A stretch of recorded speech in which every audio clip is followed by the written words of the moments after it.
Welcome back. ಆನೇಕಲ್ನಲ್ಲಿ ರಾಹುಲ್ ಗಾಂಧಿ ಅಬ್ಬರದ ಪ್ರಚಾರವನ್ನ ಮಾಡ್ತಾ ಇದ್ದಾರೆ. ರೋಡ್ ಶೋ ಮುಗಿಸಿ ವೇದಿಕೆಗೆ ಬಂದಿದ್ದಾರೆ ರಾಹುಲ್ ಗಾಂಧಿ. ಆನೇಕಲ್ ಕಾಂಗ್ರೆಸ್ ಅಭ್ಯರ್ಥಿ ಶಿವಣ್ಣ ಅವರ ಪರವಾಗಿ ಮತವನ್ನ ಯಾಚನೆ ಮಾಡ್ತಾ ಇದ್ದಾರೆ ರಾಹುಲ್ ಗಾಂಧಿ ಅವರು. ಪ್ರೆಸಿಡೆಂಟ್ ಶಾಸಕರು ಕೂಡ ಹೌದು ಶಿವಣ್ಣ ಅವರು. ಅವ್ರ ಪರವಾಗಿ ರಾಹುಲ್ ಗಾಂಧಿ ಅವರು ಪ್ರಚಾರವನ್ನು ಮಾಡ್ತಾ ಇದ್ದಾರೆ. ಕೆಪಿಸಿಸಿ ಅಧ್ಯಕ್ಷ ಡಿ.ಕೆ. ಶಿವಕುಮಾರ್ ಕೂಡ ಈ ಸಂದರ್ಭದಲ್ಲಿ ಭಾಗಿಯಾಗಿದ್ದಾರೆ. ಹೀಗೆ ಆ ದೃಶ್ಯಾವಳಿಗಳಲ್ಲಿ ತೋರಿಸ್ತಾ ಇದ್ವಿ. ರಾಹುಲ್ ಗಾಂಧಿ ವೇದಿಕೆಗೆ ಬಂದಂತ ಸಂದರ್ಭದಲ್ಲಿ ದೊಡ್ಡ ಜನಸಾಗರವೇ ಸೇರಿದೆ ರಾಹುಲ್ ಗಾಂಧಿ ಅವ್ರನ್ನ ನೋಡ್ಲಿಕ್ಕೋಸ್ಕರ.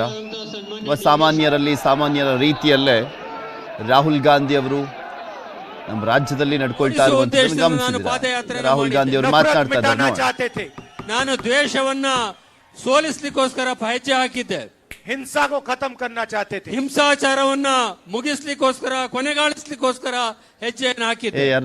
ಯಾತ್ರಾ ಮೇ ಆಪ್ನೆ ಹಮೇ ದೋ ತೀನ್ ಚೀಜೆ ಕಹಿ. ನಾನು ಭಾರತ್ ಜೋಡೋ ಯಾತ್ರೆ ಮಾಡುವಂತ ಸಂದರ್ಭದಲ್ಲಿ ತಾವು ನನಗೆ 2-3 ವಿಷಯಗಳನ್ನ ಹೇಳಿದ್ರಿ. आपने कहा कि बेरोजगारी और महंगाई सबसे बड़े मुद्दे हैं. ಭಾರತ್ ಜೋಡೋ ಯಾತ್ರೆ ಸಂದರ್ಭದಲ್ಲಿ ನೀವು ನನಗೆ ಹೇಳಿದಂತ 2 ಮುಖ್ಯವಾದ ವಿಷಯಗಳು ಅಂದ್ರೆ ಒಂದು ನಿರುದ್ಯೋಗ ಮತ್ತೊಂದು ಬೆಲೆ ಏರಿಕೆ ಬಗ್ಗೆ ತಾವು ನನ್ನ ಗಮನವನ್ನು ಸೆಳೆದಿದ್ರಿ.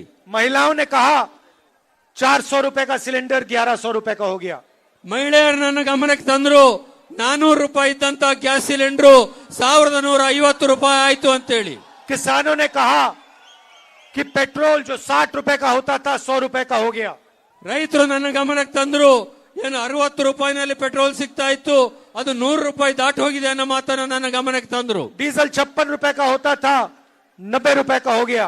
ಡೀಸೆಲ್ 45-50 ರೂಪಾಯಿ ಸಿಗ್ತಾ ಇತ್ತು ಈಗ 85-90 ರೂಪಾಯಿ ಆಗಿದೆ ಅನ್ನೋ ಮಾತನ್ನು ಕೂಡ ನನ್ನ ಗಮನಕ್ಕೆ ತಂದ್ರು. छोटे व्यापारियों ने कहा कि नोटबंदी और जीएसटी ने हमें बर्बाद कर दिया. ಸಣ್ಣ ಪುಟ್ಟ ವ್ಯಾಪಾರಿಗಳು ನನ್ನ ಗಮನಕ್ಕೆ ತಂದ್ರು ನಾವು ಏನೋ ಸಣ್ಣ ಪುಟ್ಟ ವ್ಯಾಪಾರ ಮಾಡ್ಕೊಂಡು ಜೀವನ ಮಾಡ್ತಾ ಇದ್ವಿ ಆದ್ರೆ ಜಿಎಸ್ಟಿ ನಮ್ಮ ಬದುಕನ್ನೇ ಹಾಳು ಮಾಡಿದೆ ಅನ್ನೋ ಮಾತನ್ನು ಹೇಳಿದ್ರು.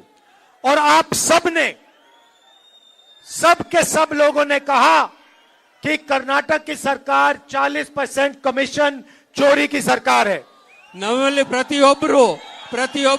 ಪ್ರತಿಯೊಬ್ಬರು ಕೂಡ ಹೇಳಿದ್ರೆ ನನಗೆ ಕರ್ನಾಟಕದಲ್ಲಿ ಏನು ಸರ್ಕಾರ ಇದೆ ಇದು 40% ಕಮಿಷನ್ ತೆಗೆದುಕೊಳ್ತಕ್ಕಂತ ಭ್ರಷ್ಟ ಸರ್ಕಾರ ಅನ್ನೋ ಮಾತನ್ನ ನೀವು ನನ್ನ ಗಮನಕ್ಕೆ ತಂದ್ರಿ.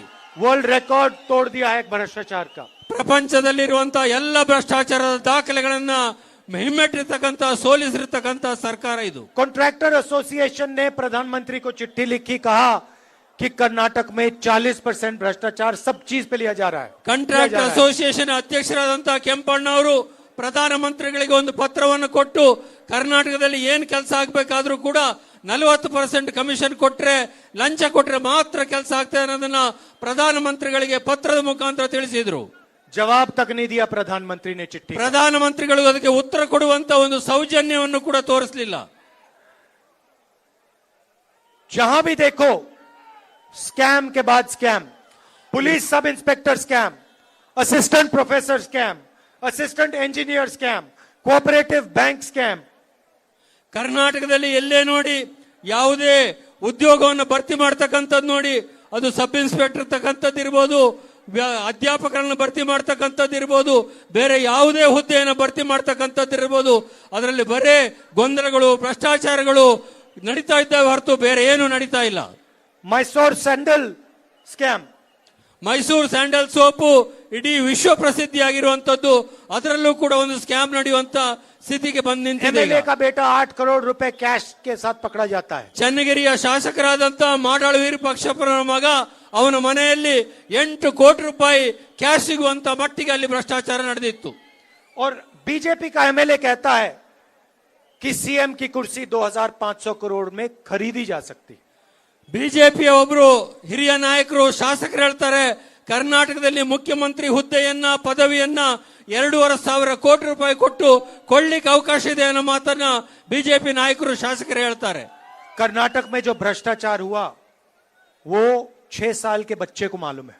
ಕರ್ನಾಟಕದಲ್ಲಿ ಏನು ಭ್ರಷ್ಟಾಚಾರ ಇತ್ತು ಇದೆ ಅದು ಸಣ್ಣ 6 ವರ್ಷದ ಮಗುವಿಗೂ ಕೂಡ ಗೊತ್ತಿರುವಷ್ಟು ಮಟ್ಟಿಗೆ ಪ್ರಸಿದ್ಧಿಯಾಗಿದೆ.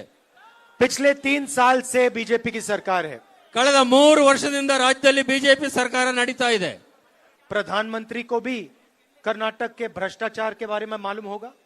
ಪ್ರಧಾನಮಂತ್ರಿಗಳಿಗೂ ಕೂಡ ಕರ್ನಾಟಕದಲ್ಲಿ ನಡೀತಾ ಇರುವಂತಹ ಭ್ರಷ್ಟಾಚಾರದ ಬಗ್ಗೆ ಮಾಹಿತಿ ಇರಲೇಬೇಕಾಗ್ತದೆ. आप ही ने तो कहा था डबल इंजन सरकार, ನೀವೇ ಹೇಳಿದ್ರಿ ಡಬಲ್ ಇಂಜಿನ್ ಸರ್ಕಾರ ಇದ್ರೆ ರಾಜ್ಯ ಉದ್ಧಾರ ಆಗ್ತದೆ ಅಂತೇಳಿ. इस बार डबल इंजन चोरी हुई है. ಈಗ ಡಬಲ್ ಇಂಜಿನ್ ಕಳ್ಳತನ ಆಗಿದೆ. मोदी जी आप कर्नाटक की जनता को बताइए 40% का कौन से इंजन को कितना मिला. ಪ್ರಧಾನಮಂತ್ರಿ ಮೋದಿಜಿ ಅವರೇ, ಈಗ ನೀವು ಹೇಳಬೇಕು ನಿಮ್ಮ ಡಬಲ್ ಇಂಜಿನ್ ಸರ್ಕಾರದಲ್ಲಿ ಈ 40% ಭ್ರಷ್ಟಾಚಾರ ಇದೆಯಲ್ಲ, ಅದು ಯಾವ ಇಂಜಿನ್ಗೆ ಎಷ್ಟು ಹೋಯ್ತು ಅನ್ನೋದನ್ನ ನೀವೇ ಹೇಳಬೇಕೀಗ. प्रधानमंत्री यहां आते हैं और कहते हैं कि कांग्रेस पार्टी ने ಮತ್ತಷ್ಟು ಸುದ್ದಿ ಒಂದು ಚಿಕ್ಕ ಬ್ರೇಕ್ ಆದ್ಮೇಲೆ